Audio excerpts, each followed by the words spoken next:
पाटील. आदरणीय आमदार अनिल भाऊ बाबरांनी मला त्या इलेक्शनला उभा केलं आणि वयाच्या 22व्या वर्षी मलाच स्वतःला मतदान करून समोर 30 वर्ष सलग निवडून येणाऱ्या उमेदवाराला मी अवघ्या 10 मतांनी पराभूत केलं. ही किमिया राजकारणातली आणि ही जादू ज्यांनी केली, जे माझे राजकीय गुरु आणि आपल्या सत्ता संघर्षाच्या आणि काळामध्ये आपल्या खांद्याला खांदा लावून ज्यांनी काम केलं, ते आमच्या विभागाचे कैलासवासी आमदार अनिल भाऊ बाबर यांचे चिरंजीव, खानापूर आटपाडी मतदारसंघाचे विद्यमान आमदार सुहास भैया बाबर, व्यासपीठावर उपस्थित असणारे मगाशीच आमच्या सांगलीचे दुसरे खासदार धैर्यशील दादा माने येऊन गेले. त्याच पद्धतीनं मगाशी टायमिंगमध्ये जरा चेंज झाल्यामुळं 3 वाजता आदरणीय नामदार संजयजी शिरसाट साहेब येऊन इथं भेट देऊन गेले. त्याच पद्धतीनं माझ्या पक्षप्रवेशासाठी खरखर ज्यांनी अट्टहासानं प्रयत्न केले, खरखर त्यांची मनोमन माझी इच्छा होती की मी आदरणीय शिंदे साहेबांच्या नेतृत्वाखाली काम करावं. असे राम रेपाळे साहेब, आदरणीय शरद कणसे काका व साहेब मला श्रीकांत दादांची भेट घेण्यासाठी दिल्लीला घेऊन गेलेले आपल्या दीपालीताई सय्यद, त्यांनी खरोखर मनापासून प्रेम केलं की ह्या पक्षामध्ये ह्यांचा प्रवेश झाला पाहिजे, शिंदे साहेबांच्या नेतृत्वाखाली तुम्ही काम केलं पाहिजे.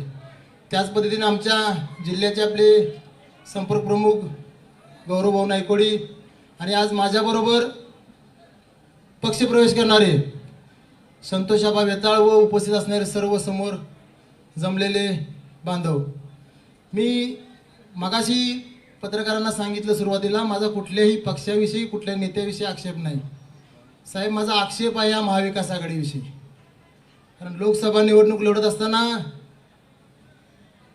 माझ्या उमेदवारीविषयी सर्वांनी बघितलं, सर्वांनी ऐकलं, पण साहेब एका शेतकऱ्याच्या पोराला हरवण्यासाठी ही सर्व महाविकास आघाडी पण माझ्यासमोर शत्रू म्हणून उभा राहिली आणि महायुती पण माझ्यासमोर शत्रू म्हणून उभा राहिली. एकटा साहेब लढलो लोकसभेची निवडणूक, जिल्हा परिषदेची निवडणूक लढल्यानंतर डायरेक्ट लोकसभेची निवडणूक लढण्यासाठी उभा राहिलो मी, पण मागं हटलो नाही. सर्व माझ्याबरोबर एकही पंचायत समिती जिल्हा परिषद सदस्य नसताना एकटा उभा राहिलो साहेब. आज 60,000 मतं मला सांगली लोकसभा मतदारसंघातनं पडली. 60,000 हा आकडा साहेब, 60,000 हा आकडा साहेब जास्त मोठा नाही.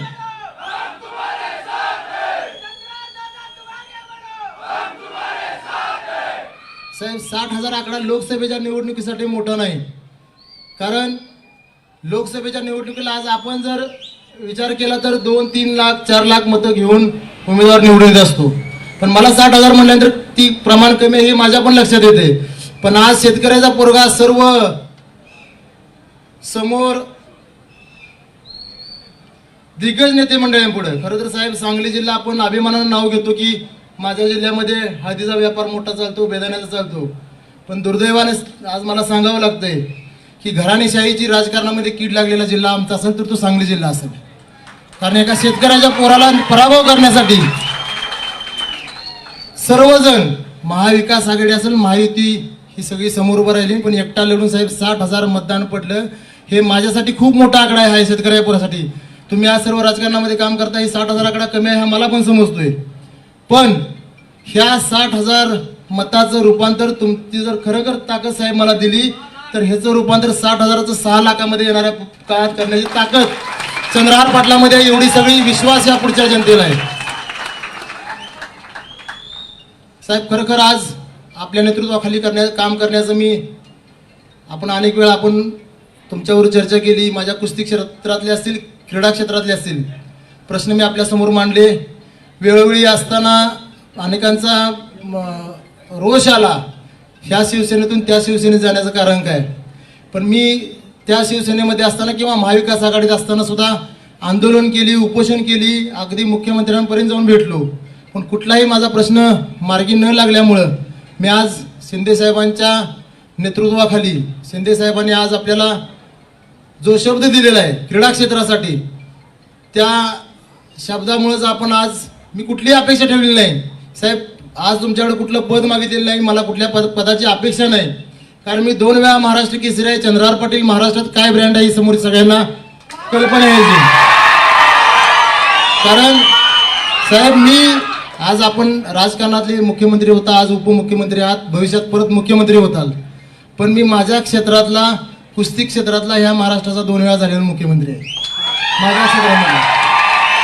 त्यामुळे मला कुठल्या पदाची अपेक्षा नाही, पण भविष्यात तुम्ही जर कुठं काम करण्याची जर संधी दिली तर ती प्रामाणिकपणे, कारण साहेब आम्हाला लाल मातीनं कष्ट करणे, संघर्ष करणे आणि प्रामाणिकपणाने वागणे, 15-20 वर्ष आम्ही त्या लाल मातीमध्ये प्रामाणिकपणाने कष्ट केले म्हणून महाराष्ट्र केसरी या पदापर्यंत पोहोचलो.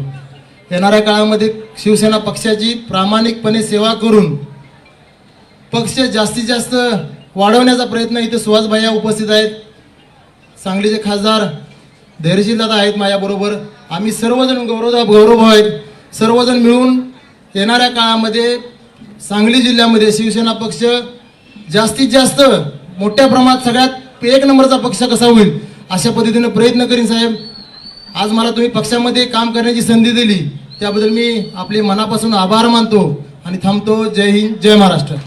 धन्यवाद आदरणीय चंद्रहार दादा. आणि ज्या नेतृत्वाकडं तरुणाई उद्योग क्षेत्राचं स्वप्न पाहते आणि ज्या नेतृत्वावरती विश्वास ठेवत खऱ्या अर्थानं चंद्रहार दादांनी आज पक्ष प्रवेश केला, ज्या स्वर्गीय